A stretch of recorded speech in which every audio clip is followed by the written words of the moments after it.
Hello. So this is Maiden. This is Minutes with Maeve. I'm going to be talking about my experience with Scientology. And I want to first say that I really appreciate anybody who has been a subscriber or new subscriber. I really appreciate you guys. I also appreciate you just stopping by and hanging out with me because I know there's a lot of other things you can be doing on YouTube, but I definitely appreciate your time and your attention because I just think you're awesome for giving my channel a chance. And I know I post randomly and I post a lot of random stuff, but I think it's kind of cool that people are open-minded, and I just appreciate your giving me a shot watching some of my videos. And if you do choose to like them, then that's cool. I'm not going to ever ask you to like things and subscribe and ring notifications bells. That's not the type of channel I have because I know I don't post regularly, and I have a very eclectic way of running this channel, I guess you would say. It doesn't really have a whole lot of it's not specified, let's just say it that way. That's a nice way of saying it. Anyway, so you're welcome here, and I appreciate you, really, honestly. And feel free to comment anytime if you have a similar experience. I want to hear about it. And yeah, and just be kind in the comments to other people. If you don't like me, that's fine, and I can handle it. I'm a big girl if you don't like what I'm talking about. But so let me go ahead and keep going here about Scientology. So I need to preface this whole story by saying I grew up and I have a book that I'm writing, so it's about 3/4 of the way finished, I guess. I was hoping to have it published by December of 2021. It'll probably be December of 2022 at this point, to be honest. But nevertheless, it's getting done. It's more than halfway finished, so I'm proud of that. I'm inching along. But this is an excerpt from my book, and I'm winging it, so it's not going to be very concise. I'm going to be, going in my head trying to remember certain things, so just bear with me. So I grew up very sheltered in an Irish Catholic family. I wouldn't say very sheltered for the 80s/90s, because I was a teenager kind of in the 90s. And I grew up, I was born in the 70s, raised in the 80s and 90s. That's all I'm going to say about it. So you can kind of figure out that. But my family was Irish Catholic. They were good parents. They raised me very well. And I started babysitting when I was like 11. I had 3 younger siblings, so my parents would let me babysit them.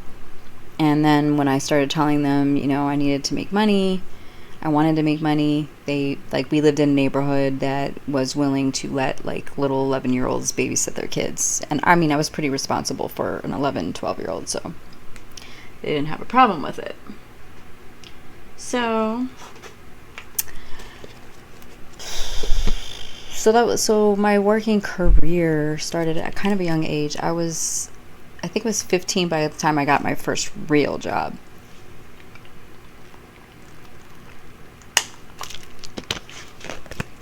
Okay. So by the time I got this job, I had many, many jobs, and that's why I'm saying I'm writing a whole book, because I've had every kind of job you can ever freaking imagine, ever. And so I need to get a little comfortable here.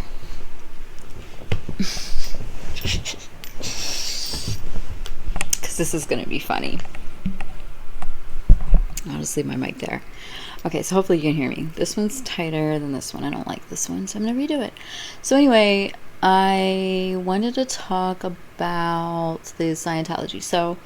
I I had 4 kids. Obviously, you got to read my book to find out the rest of the stuff before that. But we're gonna skip through to when I had 4 kids and I was looking for a career, a job. I had, I can also say that I went to college. I did not graduate college because I was getting financial aid, and my kids were little at the time. They went to daycare. It was just a matter of I couldn't afford it. Um, I lived in public housing. So yeah, I went from a upper middle class family growing up, sheltered, Irish Catholic. I had anything I could ever want when I was a kid. I was spoiled. And I mean, I was spoiled in a good way. I was not really a brat, I wouldn't say, but I was kind of spoiled.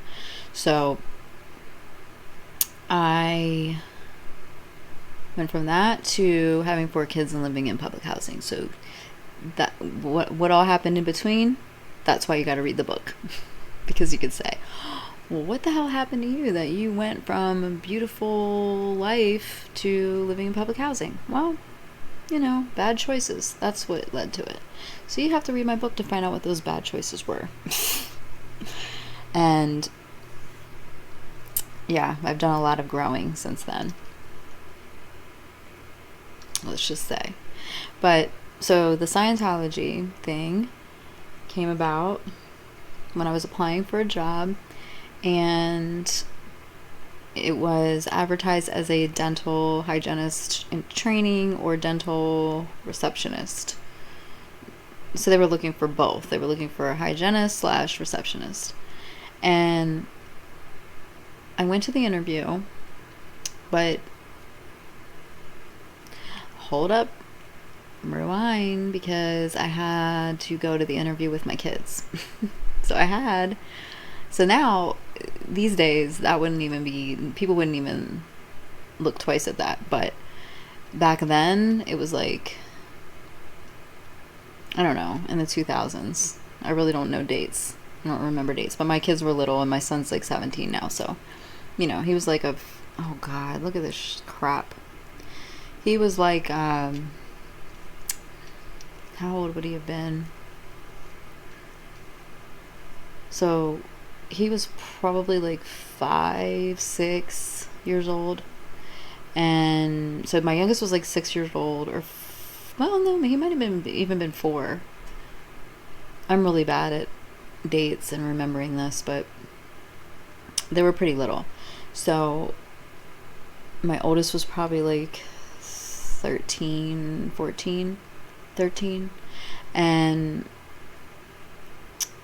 so I had all 4 of my kids.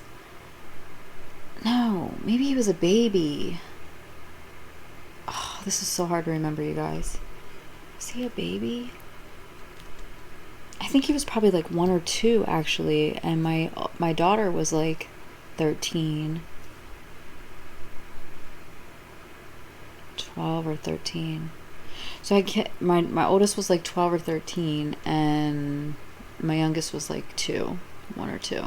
So and then I had my other daughter was like 10, and then I had my other daughter was 6. No, he wasn't 2. Anyway, I had a bunch of kids. Okay, my one friend used to call me Mother Hubbard. Because even when I had all 4 of my kids, I would sometimes they would want their friends to come over, and I think it was summertime, and my one daughter had her friend over. So she had her friend over, I had all my 4 kids, and I had this interview. So I'm like, I was gonna cancel it, but then I was just like, no, I'm not gonna cancel it, because I'd already told them that I was coming, I think, and I had it scheduled. So I went to the interview, and I left the 4 kids in the car. Yeah, I know. I did that. Yeah, I definitely did. But I felt like something was really drawing me to try to get this job. So I left them in the car, And I get to the interview, and I'm expecting it to be, I mean, like, you can usually expect the interview to be like 15, 20 minutes long, or you used to be able to. I don't know what they're doing nowadays. It's just too much, too weird. I'm saying nowadays like I'm an 80-year-old woman, but nevertheless, I left them in the car. I get into the interview, and it's a group interview. You gotta love those, right? And I'm like, God, okay, I hope this doesn't take very long, because these kids are outside, like my kids, and then my daughter's friend.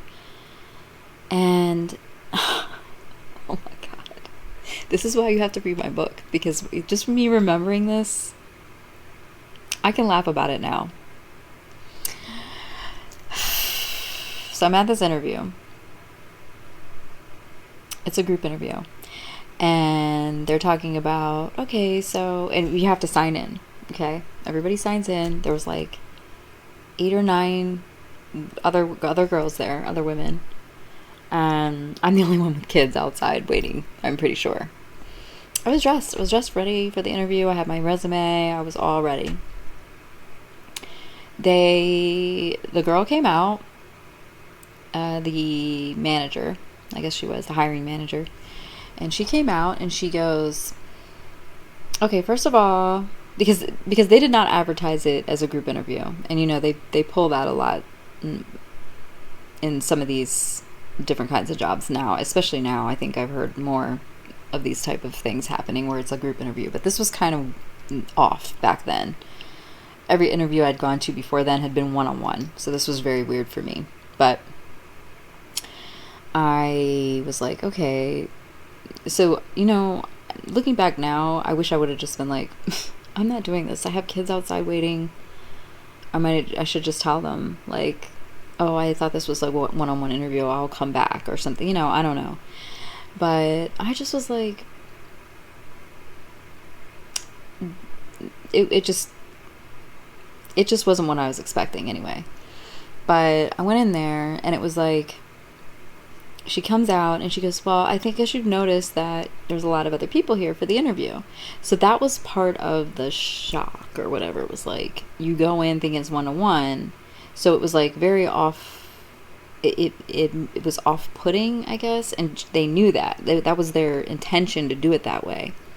To not make it known that it was a group thing. Because it was like immediately to put you, if you were at ease about an interview and how you're going to say this and that, and how you practice interviews in your head, and you're like, okay, I'm going to mention this, and if they ask me this, like, you do it all in your head. So if you go in and it's a bunch of people, you're not going to be able to do everything that you had thought you would be able to do or say.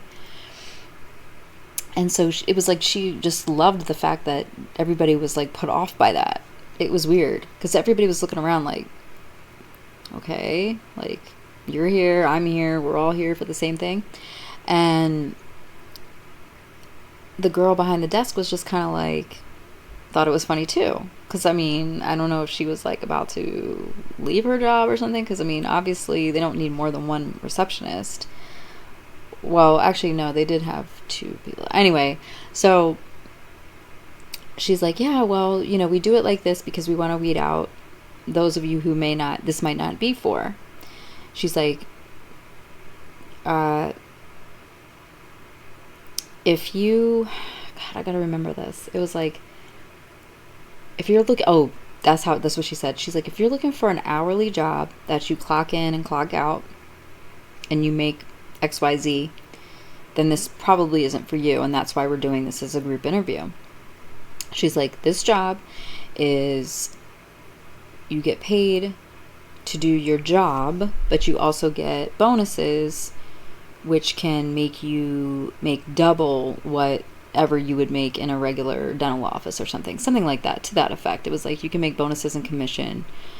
And it's like, okay, wait a minute, this is a dentist's office, how do you make commission? So it was automatically like, what the hell, what is this really? It was very weird. But she's like, and if this is something that interests you, then stay, and then you can hear more about the position. And like half the people left. It was just like, no. they wanted, you know, a regular 9 to 5 job. Well, I was sitting there like, well, that sounds pretty good to me. I don't know. So I'm sitting there and I'm staying. And it was me and like maybe 3 other girls. I don't really remember. But she's like, okay, you know, if you stayed, you know, great. You know, if you left, no hard feelings. You know, understand that's what you're just not a good fit for us. And, you know, hope you wish you luck on your journey to finding a job. That's kind of how it was. She was very straight to the point.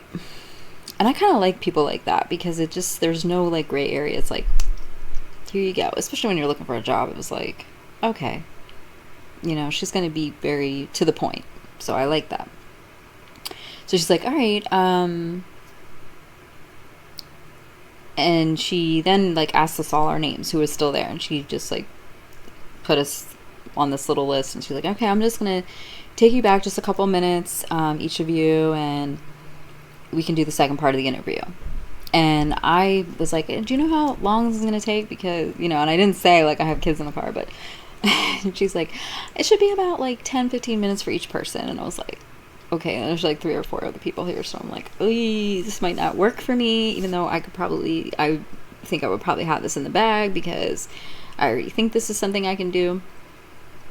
So anyway, we're sitting there. I do not even remember this moment, you guys, but I know it happened.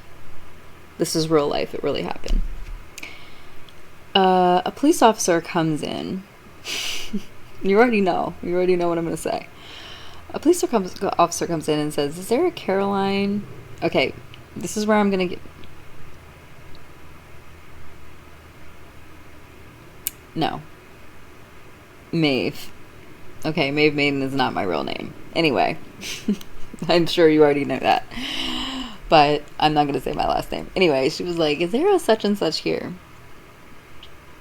Maeve Maiden here. And I am just sitting there dying in my chair, okay? I am melting into my chair. And the people that are there are looking at the sheet with everybody that signed in, see my name on there, and I'm sitting there, you know, turning red because I turn red because I'm Irish, and I'm just like, oh shit, this is not good. Fucking police. Okay, so I have to stand up and go. I think that's what happened. Yeah, I blocked this out because this was so traumatic. You have no idea. And so embarrassing. I mean, if you talk about humiliating, embarrassing moments, I'm sitting here trying to do my little best to get this job and do what I'm supposed to. I mean, I'm just trying. I'm trying to get a job. And oh my God, just remembering it is like bringing back bad memories. Okay, so I go out and there's 2 police officers. 2. They're women. And they start interviewing me. Like, okay, are these your kids? I'm like, yes. And so they start taking like all of their names. And I, you know, have to tell them, well, that one is not mine, but these are mine, and their ages and everything. And she's like, well, you know, because my oldest one was old enough to be left alone, supposedly, you know, like I could leave them in the house alone with her, and it was legal. But they were in the car, and then she said that the reason they even noticed anything was one of my daughters was chasing my other kid. I think it was my other daughter. They were chasing each other around the car. It was a parking lot, okay, you guys. It was a parking lot. It was summertime, but the windows were all down. And when I left them, I told them don't leave the car, okay? But my kids, they weren't doing that day. They weren't following my direction.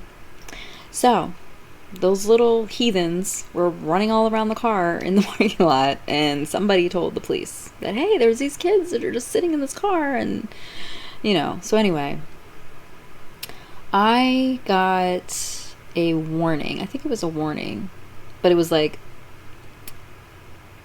I forget what they even charged me with. I think it was like neglect. How I was neglecting my kids, I don't know. But I guess you can't leave your kids in the car. I mean, how many people have done that? Especially not... Anyway, it's frustrating every time I think about it. I can laugh about it now, yes, but in the moment, it was humiliating, horrible. I mean, hands down, I didn't have the job, you know? It's like the police came. The police came while I was in an interview to tell me I was a neglectful parent. And my kids were running around in the parking lot. Oh my god. Every time I think about it, I gotta take a drink.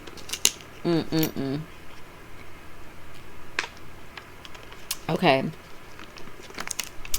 So it doesn't end there. No. It doesn't end there. This is why I'm writing a book, okay? It doesn't end there. So...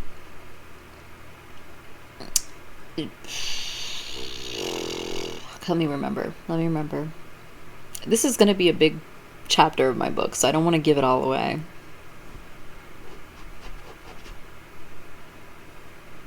I don't know what I was charged with. I think it was child neglect. Unattended. Like leaving children unattended. I think it was something like that. But it was like... I don't even know if I had to appear in court for that. No. I didn't, but somehow...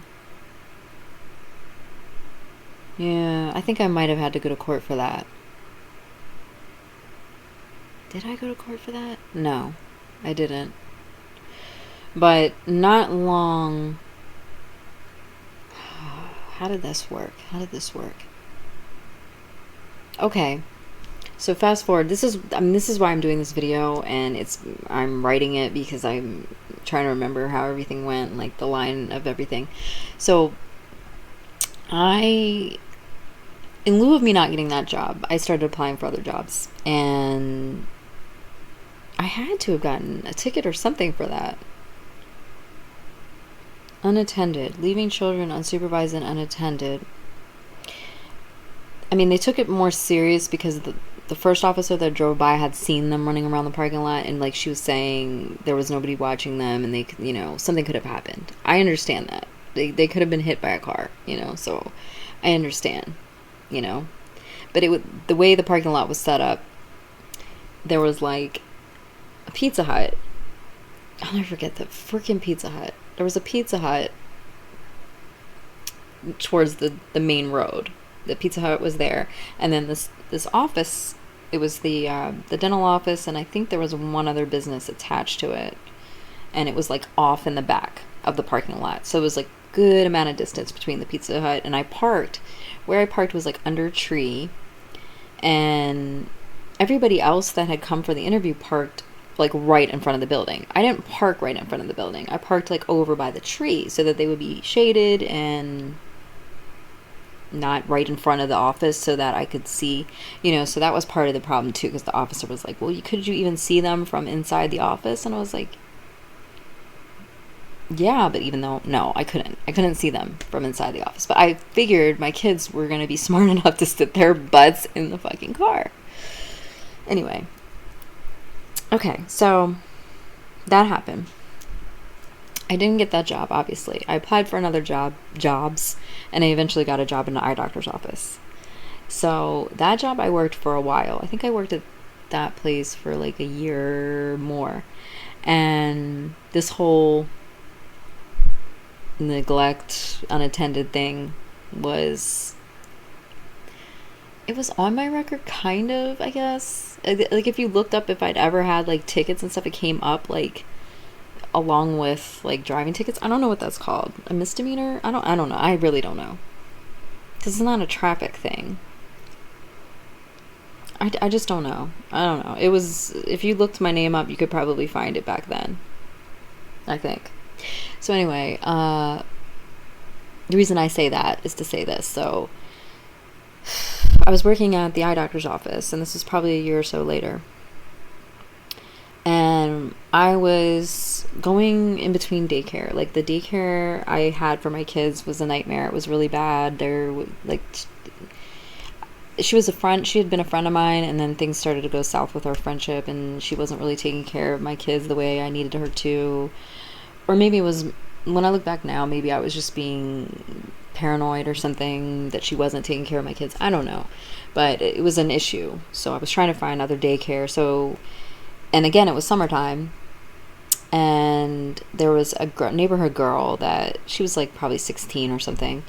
And I thought, well, she could probably watch them today. It was like one day. And it was summertime, so she didn't have school. And she had watched them before for me, so like I could go out with like friends or something and have a night out. And I knew she was home a lot during the day, so she said she would watch my kids so I could go to work. So I was getting ready for work. She said she was coming. Like, I texted her. This was like back in the days. I can't even know how I texted her. I can't remember how I texted her because this was like a long time ago. I think you could text on those old, like, what are those phones? I forget what flip phone. I guess it was a flip phone. But I texted her like, hey, I gotta leave for work. Are you up? And she's like, yeah, I'll be right over. I just gotta make my grandma some coffee or something like that. I was like, okay, well, I gotta go. And she's like, all right, I'm coming right now. So I see her because like she literally was like, my place was right here, her place was like right here. Like I could see her door from my door. And I'm waiting for her to come out. I see her come out and I'm like, okay, I'm out. I started just driving away. And I said, yeah, I left her a note on the table, on my table, like, here's my number at work if you need me, if you gotta leave or whatever, call me at work. Call me at this number and I'll just have to, come home, and my job I'll just have to take the rest of the day off or something. So I get to work. I'm working, going about my day. I get a phone call. Well, no, so my job was as a scribe in this eye doctor's office, and a scribe has to sit there and write everything the doctor says while he's consulting with a patient. And I would just sit there and have to write everything the doctor said. I would have to draw pictures of cataracts and stuff like that. I don't know. So, doing my job. Somebody comes in and is like, doctor, can you send her out for a minute? She has a phone call. It's urgent. And I come out. I get on the phone. This is Officer blah, blah, blah, blah. You need to come home right now. I was like, what? She's like, your kids are home alone. You need to come home right now. I was like, oh my God, what the fuck? Okay, so once again, I have to laugh. I have to laugh about this stuff because you would not believe the kind of things that used to happen to me. So I'm just like, my heart is like in my feet. My heart just completely drops to my feet. And it's so embarrassing because I'm working with the doctor. It's not like I'm just at the front office, I'm literally with the doctor with a patient. Thank God she didn't say, oh, the police are on the phone for her, with the patient in there. But I go back in and tell the doctor, I have to leave. There's been an emergency at my house. I don't say anything about the police, obviously. But I pull up, I get there. And it's another woman police officer. That's the thing. The other two police officers with the incident at the dentist office interview were women. And then this was a woman. And she was one of these rural, I don't know. She was like a bull dyke. Like, that's what we used to call her. I don't know. She was like a bull dyke. She had like a total mullet hairdo. Like she drank Budweiser and belched or something. I don't know. She just was gross looking. Like she went to the tanning salon and, smoked cigarettes, but she was a police officer. I don't know. She just, whatever. I was annoyed because I had to leave work. I'm in my scrubs. I pull up. She's like, yeah, I can't stand people like you. I mean, she started right off the bat, like, yelling at me, like she was my parent. It's like, how dare you? How dare you leave these two little babies at home by themselves? My daughter was like 5 or 6, and my son was like 3 or 2. So they were babies. I told her, I said, first of all, I did not leave them by themselves. They had the babysitter here. Where the hell is she? No, she's like, what babysitter? They said they're by themselves. And I'm like, well, when I left for work this morning, she was here. You know, well, she wasn't actually in there, but she was on her way there. And she lives 3 doors down from me. So, you know, and I had the note on the table. I showed her the note. I said I left her my number. I don't know why she didn't call me to tell me she had to leave. And I mean, obviously she left, and I don't know why she had to leave, but she did not call me. That's why I left the number here. And there was another officer, I think, that came. I think there was another officer that came. Anyway, so they start questioning me. They're doing all these things. So lo and behold, what happened was she did leave. She was there. She left. She didn't tell me that she had to leave. I should have known better than to have a 16-year-old watch my kids while I'm at work. I don't know. I just thought she was going to be more responsible because she had watched my kids before. And I trusted somebody that I shouldn't have trusted. She was a kid, mind you. But anyway, it was hard for me not to hold a lot of animosity for this girl for a long time after this happened. Because this was a snowball of issues and problems. So she, I think somehow the other officer, they started like questioning, and then they saw this other ticket or whatever on my background, history, whatever. I don't know. They ran a background check on me and saw that. So I mean, she's yelling at me. This officer is yelling. She's calling me all kinds of names. She's telling me I'm an unfit parent, and how dare I. I'm sitting here in my scrubs, mind you, okay? I wasn't out at the club. I wasn't out having drinks. I was working. And my other 2 kids, I think, were in camp. I think they had gone to a camp. And like, you know, I told them, I said, look, my other 2 kids are at camp. They couldn't go to the camp, and I'm trying to find another daycare for them. So I had to use my neighbor as a backup because I didn't have anybody else to watch my kids. It was an emergency situation. I don't want to lose my job. How am I going to support my kids if I lose my job, you know? And this is where I get really upset, and I really want to tell everybody to fuck off, because really I should have had more help. I should have asked for help. I should have a lot of things, and that's why I have to laugh about it, because it's like, you know, these are the lessons that I learned from trying my best to take care of my kids by myself. And I made a lot of mistakes, and this was just another of them. So all this stuff happened. I got a court date. I had to go to court for this. What happened was, you know, also, not only did the girl leave, she told me that her grandmother made her go home. I don't know. I really don't know to this day. It was just a stupid thing for me to think that I could trust her or whatever. But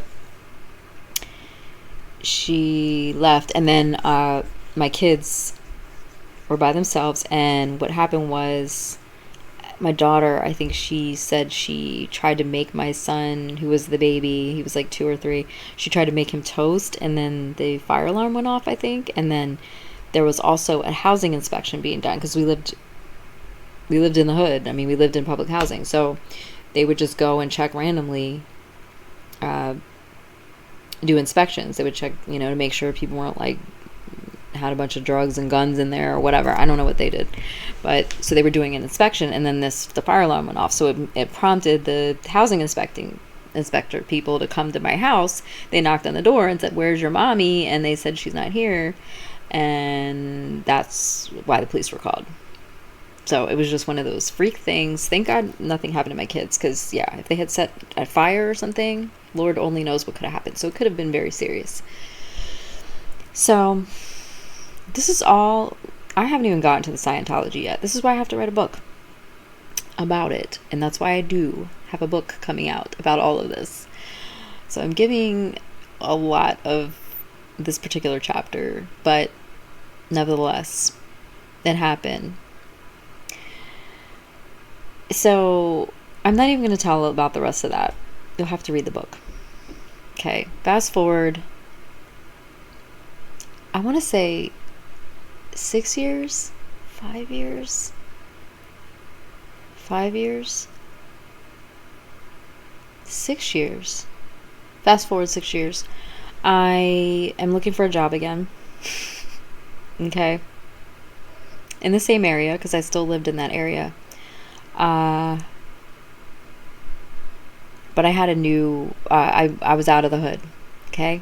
That's why you got to read the book, because I'm telling you, I got out of the hood. But I was looking for a job. There was an advertisement for a dentist's office. I'm like, okay. It's worth a shot, you know. I'm going to revisit this, because I tried to work in a dentist's office before and all this stuff. Now, why I didn't recognize the address right away, I don't think they gave the address actually in the ad. But I'm looking, you know, I made an appointment, got an interview, whatever. And I know you can already guess what's going to happen, right? So I'm looking for the place, and I'm like, okay, driving around, and I'm like, oh, this is like right down that street. That thing happened, and I tried to get that job at that other dentist that time before. You know, I'm thinking it's like 5-6 years later, so I'm like, it's not the same place. Can't be. This is so funny when I think of this. But you know, I drive up, find the place, and it's the same place. It's like I'm almost like, God, okay, I'm not gonna do this again. But I needed a job. And I was like, well, I think I would have had that job that time if it weren't for the whole police thing. So let me just give it a try. At least I know what to expect. It's going to be a group interview, blah, blah, blah. And I go in, and it's the same type of deal. Group interview. It was Halloween time. And because I remember they had the employees that were there they had done a Halloween pumpkin contest or something, where they had carved their pumpkins, and they were all displayed up on the counter when you walk in. And I was like, oh, that's cute, you know, because I love Halloween. Like, that's my favorite holiday. So they were saying, oh yeah, we had a pumpkin contest today, you know, and we wanted, you know, we left them out for everybody to see what the pumpkins we did. I'm like, oh, that's so cute. And you know, the office, the people that were working there, I could tell, you know, looked like I could actually see the employees this time, because I didn't get that far the last time. And I was like, oh, these people look cool, and everybody seemed nice, and it just was a different vibe, let's just say. And I didn't have any kids. I didn't leave any kids in the car this time. And so I go through the interview. I get the job. I mean, nothing is said like anyone remembered me from the last time. I mean, because it had been so many years before. So I really wasn't expecting anyone to remember me anyway. I mean, it seemed like the odds were pretty good that they wouldn't remember that. I mean, I was there for like just a few minutes, and that happened. So anyway, so I got the job. So whatever. But I got the job, and it was going pretty good. I got in, I got hired, and the girl at the front desk started training me. So like by the first, second, third day, I was doing pretty good. I was like closing things out by myself and, doing the paperwork, whatever, printing out the daily reports or whatever. So it was like, it was the dentist's office, but it was also like they did Invisalign. So if you help people sign up for Invisalign, you get commissions and all these other things. So, and also there were like based different things on like how many calls you make, how many appointments you confirm, things like that. So they had different incentives. And I'm into competitive stuff, so that was for me. I'm a highly competitive person. Yeah. But, so, okay, so I'm trying to keep this going. I know I'm already talking for a while now. So everything's going good, doing pretty good at the job. I noticed that, so the main dentist is a man, and his wife also works there. She does a lot of the extra stuff, like, oh God, what did she do? Well, I don't know. She helped the manager do a lot of the stuff with Invisalign. Like they would go and talk about pricing with people and work up pricing plans and things like that. And when people were done with their Invisalign, they would do like a picture of them, and they had like a marketing person that would put it on their website and like, oh, your teeth can look like this and all that. And then she also did like this special diet. I have no idea what it was, you guys. I really don't.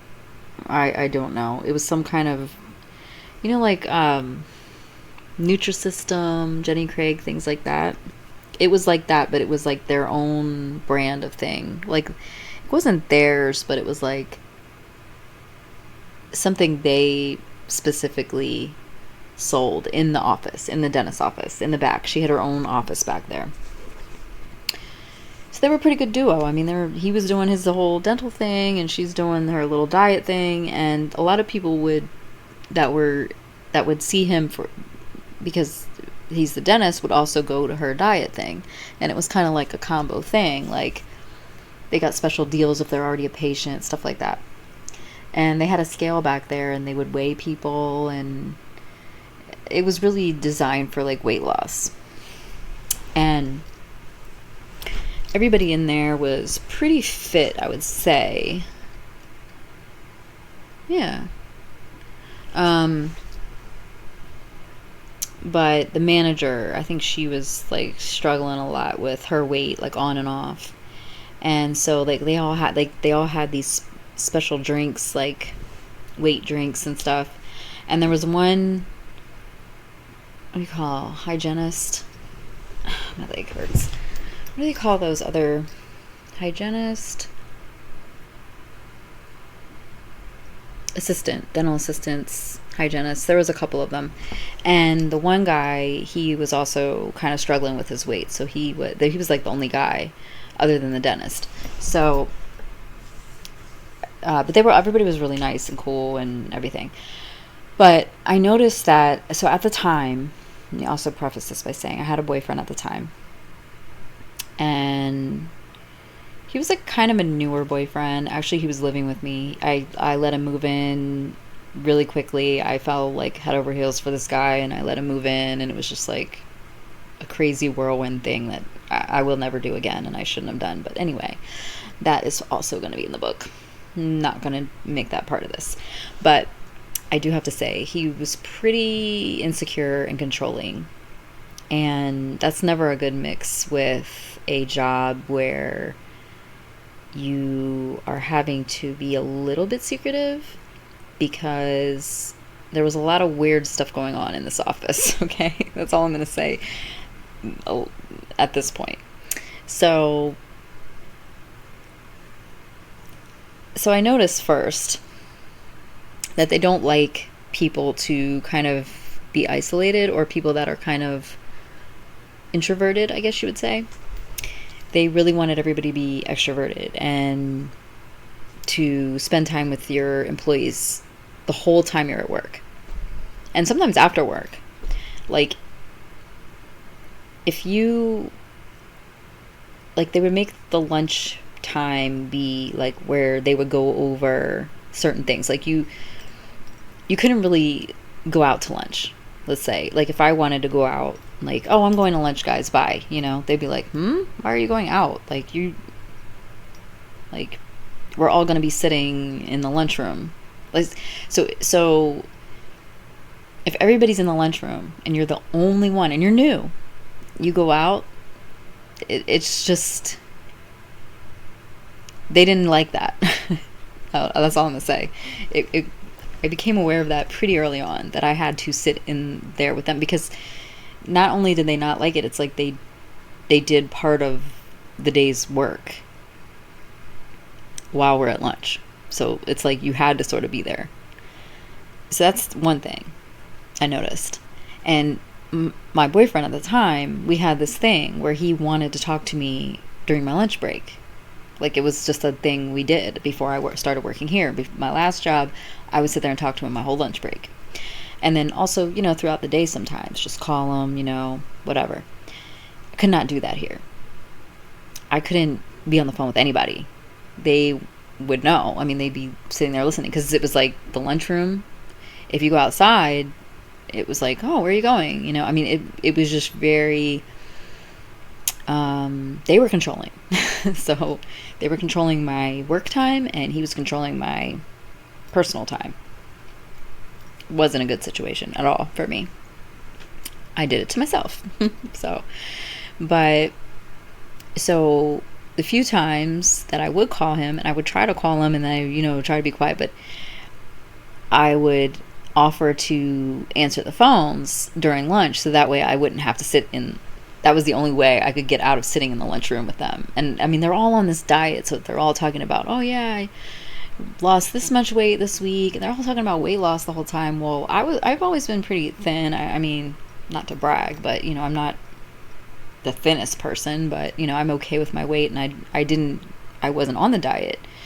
Even though they would, like, hint, like, well, you know, you could at least just do the things or whatever. You could do, like, just the snacks or whatever. I'm like, I'm not. First of all, I was a vegetarian. It wasn't a vegetarian diet, so it wasn't going to work for me anyway. But it was just one of those things, like, she already doesn't do the diet with all of us. It sounds so stupid and childish, right? These are grown people, okay? These are all grown people. She doesn't do the diet with us. She doesn't want to eat lunch with us. She's always got to be on the phone. And also in the lunchroom, there hangs this thing, right? And it's talking about different phases or different behaviors and faces of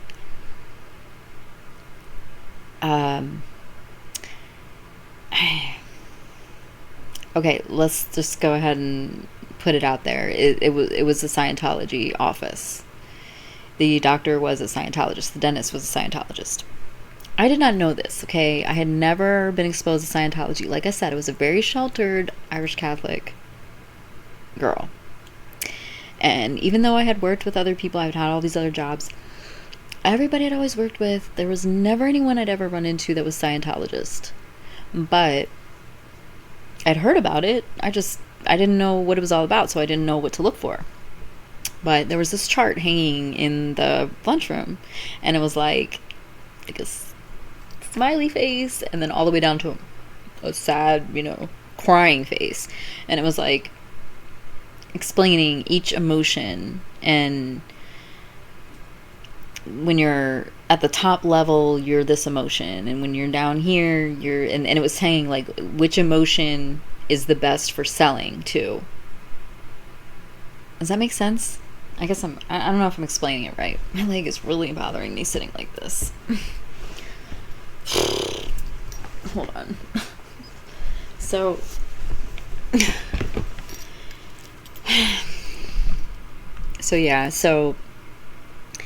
it was explaining like it was kind of telling you like if your patient comes in here and they look like this, you should try to sell to them. If they look like this, don't sell to them. They are I'm not gonna explain it right, but it's like they're a throwaway person, basically. Like, just get them in and out. Does that make sense? I wish I could explain it, and I wish I used to have a picture of it. Let me see. I tried looking it up before I did this video, but I couldn't find the actual. Because see, I looked up Scientology chart. That's not it. Scientology. It's like a picture. It looks like, in my mind, I keep picturing it like emojis. Like it was all the emojis. And it was like, let me see. Emotion. E-meter. E-meter. Hold on. Maybe that's it. E-meter? No, that's not it. Emotion. Emotional tone scale. That's what it is. Okay. I said emojis. Okay. This is what it is. Can I am going to figure out how to edit my videos very soon. I know how to do it. It's just time consuming. And okay. Can you see that? Okay. Yeah, you can see that. They look like Mr. Yuck. Look at the guy. This is so funny to me. Okay, look. So, you see the guy at the bottom? Okay, so this was hanging in our lunchroom. Okay, I gotta screenshot that. It's too funny. Okay, so it goes from like, okay, that's what it is. So it's a tone scale. Okay, so 40 is serenity of beingness, and that's the like happiest, shiniest one. I told you it's like emojis. It's just so silly. Oh my god. I'm sorry if that's your religion or religion. Anyway, it's silly to me, but anyway, okay, so it goes from 40 all the way down to 0.94. No, it goes lower than that. 0.94 is numb. I think there was death on the one in our office. So, I mean, you know, if your patient's dead, they're a 0.90. I don't know. But it goes from 40.0 all the way down. And there's like everything in between. So it's serenity of beingness. 30 is postulates. 22 is games, action, exhilaration, aesthetic, enthusiasm, cheerfulness, mild interest. Oh wait, cheerfulness, strong interest, conservatism, mild interest, contented, disinterested. Okay, so that's why they use it for sales, because people who study this emotional tone scale will know when to engage with you, and especially when to sell you something, because if you're down on disinterested, they're gonna know. They're gonna pick up on that, and they're gonna be like, we ain't trying to sell them no Invisalign, because they're just disinterested. And then it goes all the way down to like antagonism, hostility, pain, anger, hate, resentment, no sympathy, unexpressed resentment, covert, what's that one called? Covert hostility. Yeah. So we had this hanging in the lunchroom. So it was kind of like, I mean, you can't really ignore that. You know, you're sitting there having lunch.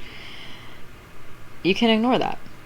Well, so they also had these like games, or like I was saying, incentives, where when I got hired, they told me about all these trips they'd taken. I think they'd gone to Puerto Rico, Costa Rica, something like that. I know those are not the same place. I am not well traveled. I have never been out of the United States. So, they had gone to somewhere, Bahamas, I don't know, they went somewhere, and they had the incentives they would take trips like every year together, all together as employees and everything, and you could bring your spouse or whatever. So I thought that was pretty cool. And I mean, like I said, I'm competitive, so it was like, okay, well, I would like to win a trip. And so even though, I mean, I still, when this emotional tone scale was in the office, I still didn't know it was Scientology. I think the first time I really knew it was Scientology was when during lunch, we had to watch a video. And it was another one of these things where it was like, my boyfriend's like, oh, can you call me at lunch? And I'm like, we have to watch a training video. I can't. And it was like seeming like this was such an important job. I mean, literally, it was like, you're a dental receptionist. Why can't you call me during the day? Like, he was getting so suspicious. I mean, I didn't know that this was what it was really about. I really didn't. I was just that naive. I've learned a lot since then, okay? This was a while ago. But I digress. So they also did okay, so we watched these videos during lunch. And they were all about like, you can change your life, you can do this and that. And there were a few times when the dentist would come out and be like, okay, this is a video today. And he's like, if you come to this workshop, it's only this much. And he did try to talk me into the workshop a couple times. And I was like, well, I've got too many bills to pay. I can't go to any workshop, And he was very kind, though. Let me say this, okay? He was very kind. Him and his wife were very kind to me. They were all very good to me. The manager, she was pretty good to me in the beginning, too. But it's almost like he had two wives. I mean, this manager was on it. She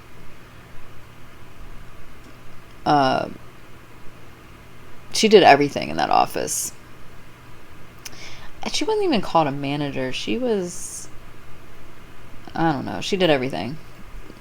She did all the finances. She did everything. But I'm sorry. I'm getting tired. I walked like 5 miles today. I'm so tired now. But I'm like a 2 on a tonal scale right now. But so we watched these videos, and I cannot tell you what in the hell. I was like, I would literally be like, okay, what does this have to do with dental stuff? Because I mean, nothing we ever did had anything to do with dental stuff. Nothing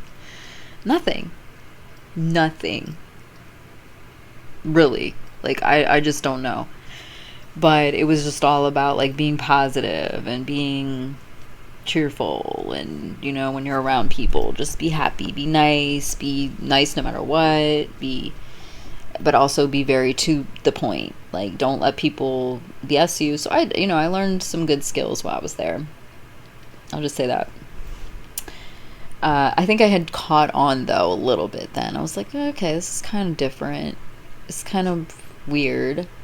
But then they started with the Florida trips, and I wanted to go to Florida. I mean, who didn't? I was living, okay, so it was October when I got hired, and the first Florida trip, I think, was in December. It's cold where I live in December, so I wanted to go to Florida. And I mean, I kind of wanted to get away, I had 4 kids. I had a boyfriend with his son, and it was like, so I really had 5 kids, and really with him it was like 6 kids. So I was like, yeah, I want to get away. And so we would go on these trips. It would be like a week, or like 3 or 4 days a week or whatever. And we would go to these like seminars where, again, I wouldn't have any idea what we were even talking about. They would be so long and boring.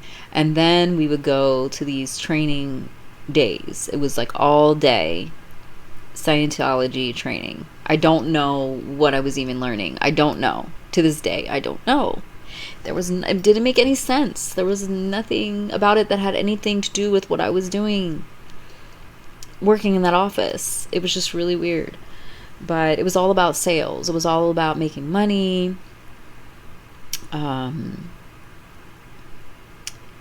How to manipulate people. Really, it was just how to talk to people to get them to buy whatever it is you're selling and all of this. I mean, there would be hours and hours of this. I remember the one seminar I went to was like full of people. It was full. The whole place was full. And this was in Florida, and when the Scientology, I'm sure if you've heard of Scientology, you know the place in Florida. Okay, it was in Tampa, and it was an all day thing. I mean, we didn't have any free time. We had a little bit of time for lunch, and then when the day ended, we also had like a van that would drive us there and drive us back. Like, there's no way you couldn't just not go to the class or training or whatever. The dentist was paying for all of this, so you had to go. They would put us up in the La Quinta Inn, and the girls that I worked with were cool. I mean, they were the hygienists. I don't know why I want to say, is that what they were? Hygienists, right? So I went with the hygienist, and then you had to read these. So the training we would do all day when we wouldn't go to seminars would be like these papers we would have to do, and it would be like different scenarios, and you would have to choose the right answer. And then if you got any of them wrong, there was somebody there that would like basically grade the answers, and if you got any of them wrong, you had to take a dictionary and go clear your answer, which meant you just had to keep rereading a definition of a certain word and keep rereading it until you got it right. Don't know. But I can tell you that I was so curious. I was a curious person. So for me, it was kind of, I had to make something fun of it. It was so freaking boring, you guys. So boring. I'm just like imagining it right now while I'm talking. I just tuned most of it out because it was so boring.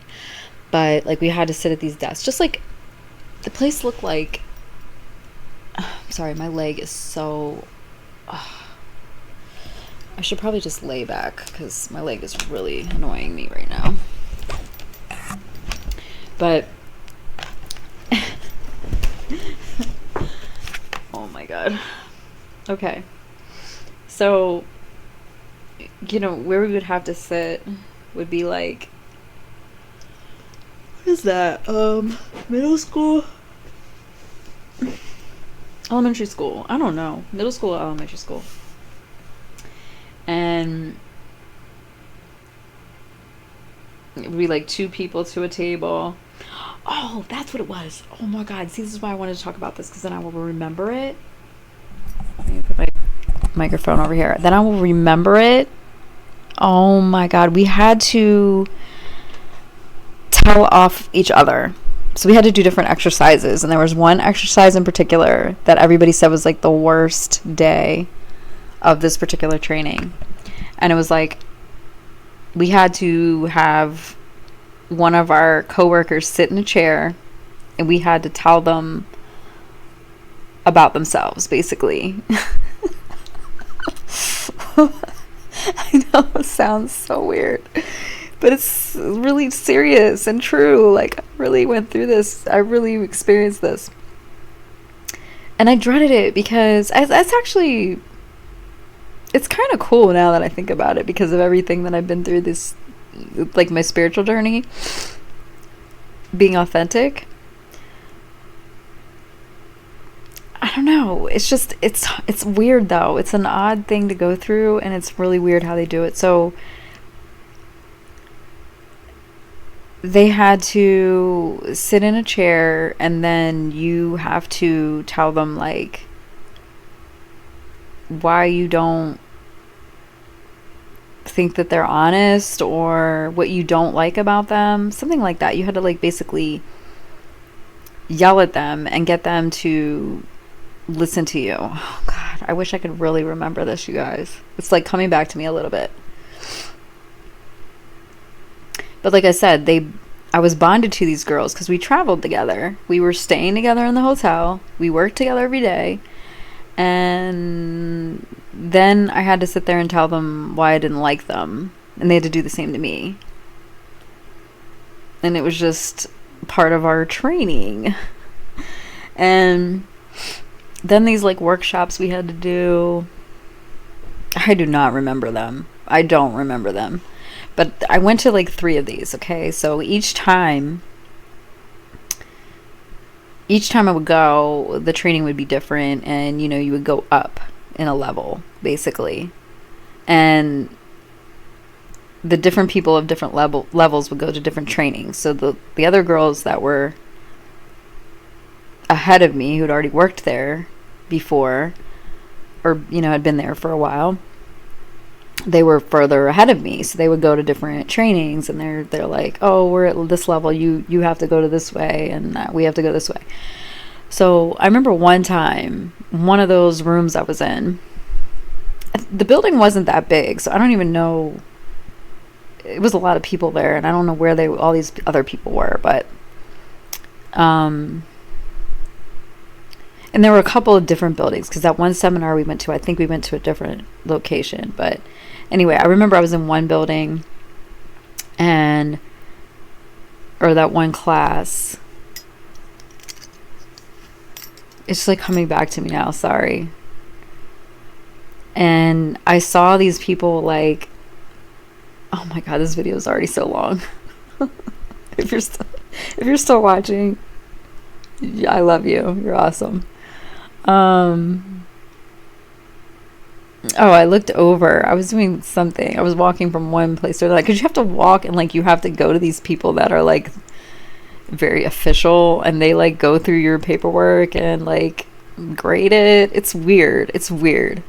And they're all dressed up like in like suits and stuff, like tie, like not ties. You've seen them. They dress like button ups.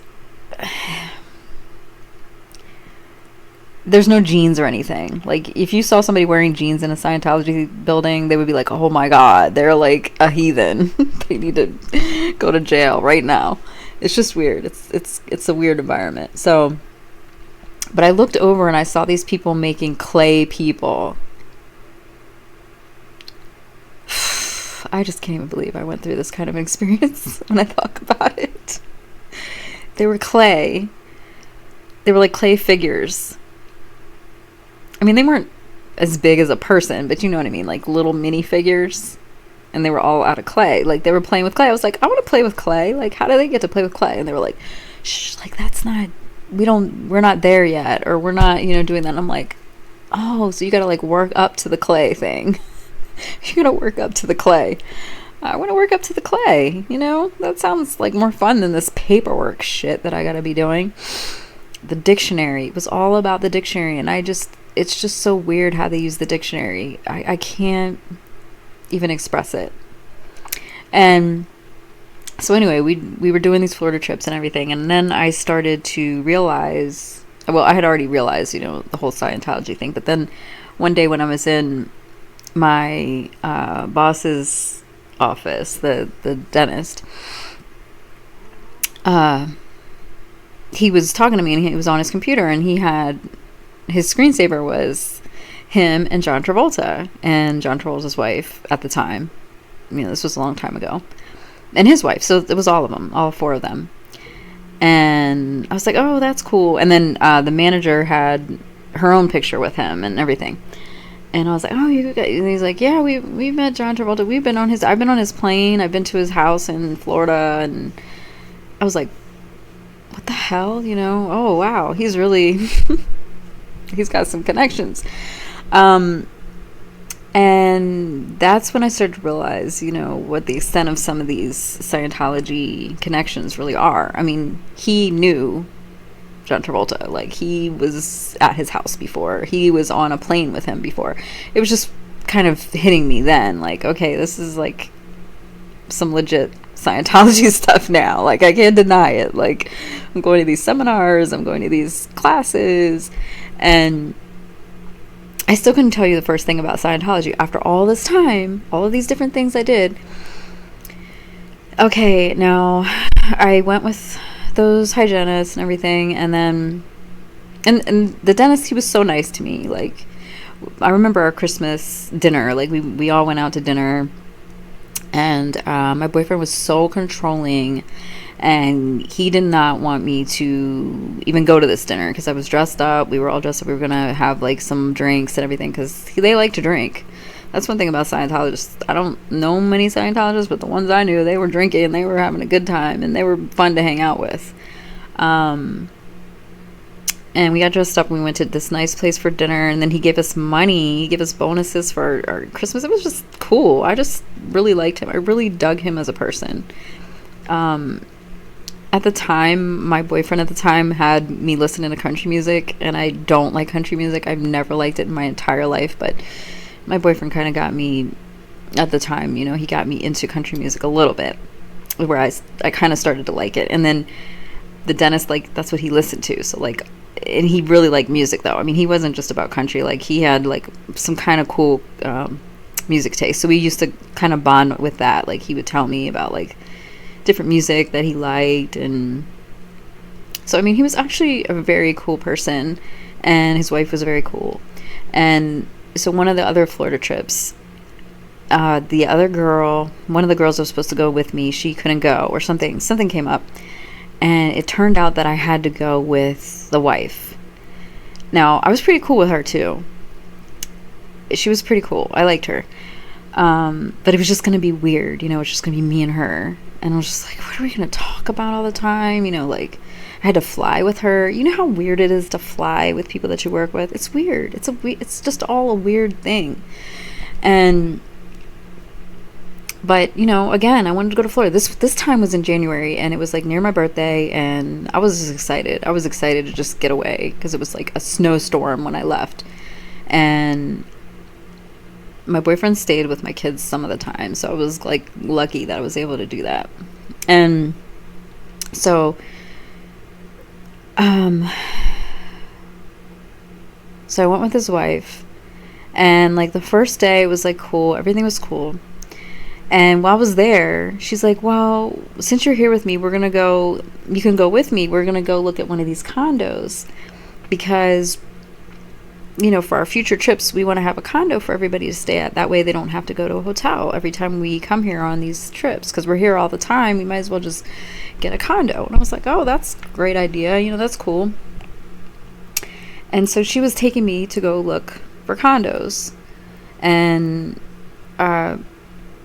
we went to go meet, she's like, I got to meet the real estate agent that's showing me this other condo that, you know, I'm looking at and that we're probably going to get. And we have to go meet her. And it was like this really nice place in Tampa. It was Clearwater. There's this beautiful part of Clearwater. Oh, I can't wait to go back. It was just so pretty. Like this really nice restaurant we were at and all this stuff. And then we went to go meet this realtor. And we meet her, and I'm like, oh, you know, she seems nice and everything. Well, she had really big teeth. And I was like, she looks kind of familiar. But I was like, I don't know. And we were with her. She goes and shows this place is beautiful. It's like this beautiful condominium building, and, you know, it's like gorgeous, like right on the water in Clearwater. It's beautiful. She's like, yeah, you know, we're going to work up the numbers, whatever. So they're doing all their little talking, and I'm just looking around. And we go into one of the units and everything. We see it. It's beautiful. I'm like, God, I want to live a place like this. Like, you know, even though I had a nice, beautiful townhouse back at home that I loved, I still, you know, you always want what you don't have sometimes. And, you know, I wanted to live somewhere warm. So I just got that fantasy in my head, like, oh, this would be cool, you know. But also thinking, like, well, I can come here with my job, you know, because we'll be coming here, and it'll be like a regular thing like this is now. So we go, you know, look at the place. We go back to her car, or rental car. I think we had a rental car. And she's like, oh, what did you think of that place? I was like, oh, beautiful, that would be so great. I think it'll really make sense. And that way everybody doesn't have to go to hotels when they come. And she's like, yeah, I just think it would, be really like a home away from home for all of us. And, not all the stuff about, staying in a hotel and, it's easy access to when you're going to the different trainings. She's like, did you recognize that woman? I was like, no. And she's like, oh, that's Tom Cruise's sister. I was like, what the hell? Like, everywhere we turn, it's like another Scientology connection. So anyway, that was her realtor. And I kind of doubted it for a second, but, when I Googled her, it was clear that it was her. And then it's known, I guess in Scientology, that his sister is like a real estate agent or something. Tom Cruise. Anyway, I think he has more than one sister, but yeah, one of his sisters is a real estate agent, and I met her before because she was the realtor. So anyway, that's just another thing that is like, okay, this is definitely something that I'm in now, and I don't even know what the hell it's about, and I don't know what the hell I'm doing, but I'm just going to these trainings and these sessions, and I'm learning this stuff, and I don't even know what I'm learning because it's all weird. But so I was staying with the wife, and we go back to the hotel. My boyfriend is flipping out because, first of all, let me just preface this by saying he was cheating on me this entire time. So, F him. That's why we're not together now. But, like I said, I rushed into that relationship and I'll never do it again. These are all lessons learned. The job and the boyfriend. So anyway, but I was with her, and he was feeling insecure because I was being successful. I was doing things. I had a busy schedule, busy life, and he just didn't. He was always suspicious of everything. He's always thinking like different things are going on. I'm like, first of all, I'm staying in the room with a woman. She's a woman. Secondly, I'm not gay. Secondly, she's an older woman. She's my boss's wife. You're freaking weird. And he was just like, no, I would feel better if you would just stay on the phone with me. And, it was one of those things where we talked on the phone a lot. The whole time I was with her, she kept looking at me weird every time I was on the phone. And we were sharing a room. So it's not like you can hide anything. And I think they did that purposely to try to make sure that, I wasn't a weirdo or wasn't into anything weird or like had a lot of weird habits or anything. I think they were just really just feeling me out still at that point, even though I got hired in October and this was January. Anyway, but I just felt obligated and weird. And here I am on the phone with him, and he made me, I could have hung up, but I think that I didn't want him to think I was doing something either. So it was like, I know this all sounds weird, but anyway, he was so controlling that he wanted me to stay on the phone with him the whole time that night that I was there. So I literally I had him on the phone. I was like, okay, I'm going to bed now. I put the phone next to my bed and had my phone on the whole night. Do you know how fucking weird that is?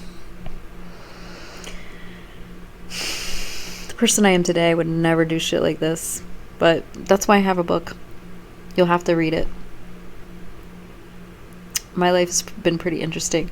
I've got a lot of stories, and that's why I have Minutes with Maeve, so I can go through some of these stories. But tell me what you think of my Scientology story.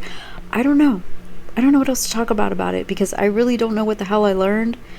I left that job after, they fired me because I wasn't getting it. I wasn't getting cleared, I guess.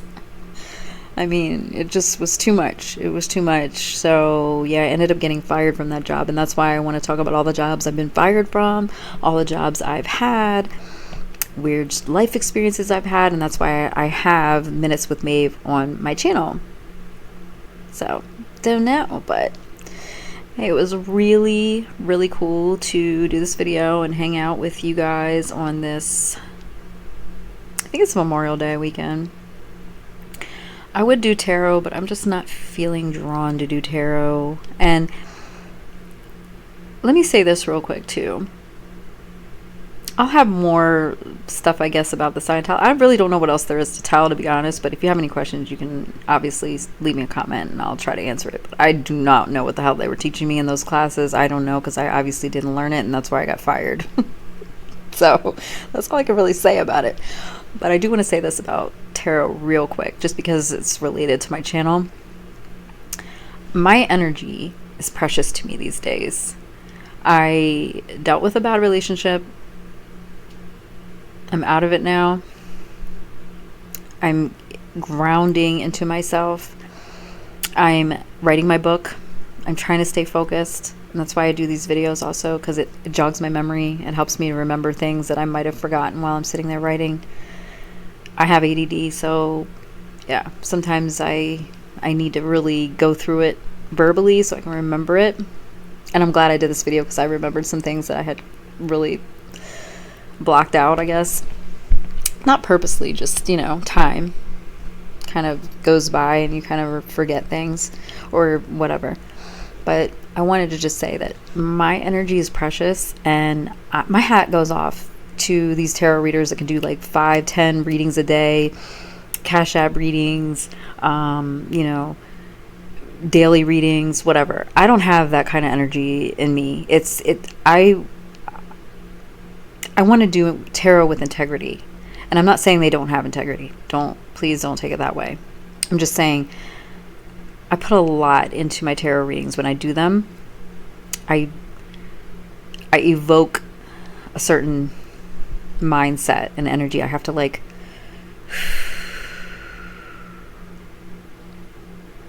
I have to be one with myself, my cards, the atmosphere, the energy. It has to feel right. And if I don't feel it, I'm not going to do it. And that goes for anything in life. And I am learning that lesson, and I am loving that lesson, and I'm going to live by it.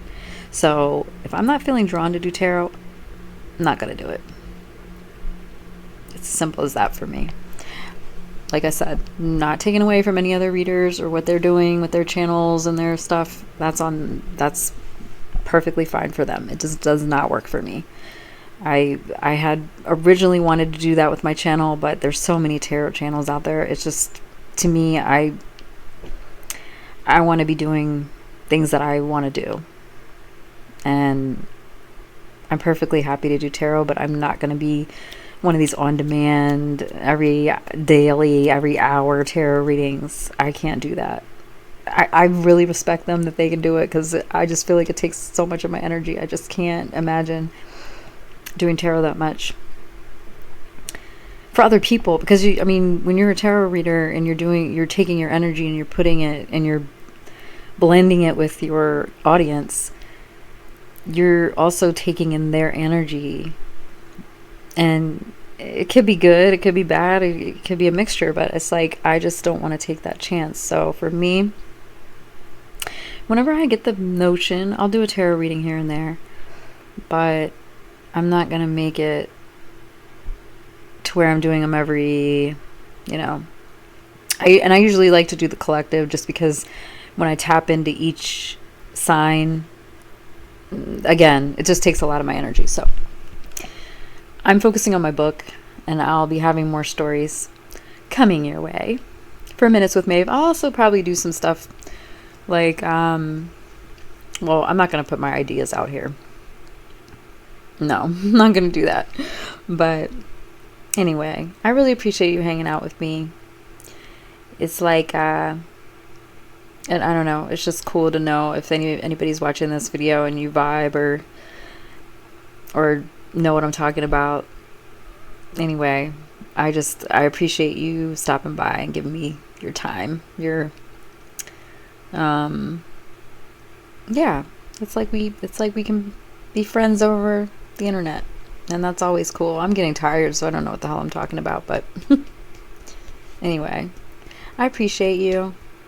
And like I said, thanks again for just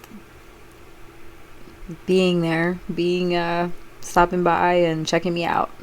I know I'm a little out there sometimes, but I'm just being me. I don't know how to be anything else, so hopefully that's good enough. But this was my Scientology story. It was an excerpt of my book.